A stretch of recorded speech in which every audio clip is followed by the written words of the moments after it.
So here we're gonna this flock here, we're gonna blend everybody in. We're gonna blend everybody in. So this flock here, the next generation, Gen 2, they're gonna be really, really good. They're gonna be well balanced. They're gonna be thicker, stronger, meatier. They're gonna have the genetics of everybody.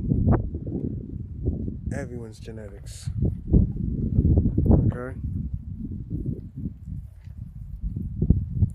All right. So that's my summation.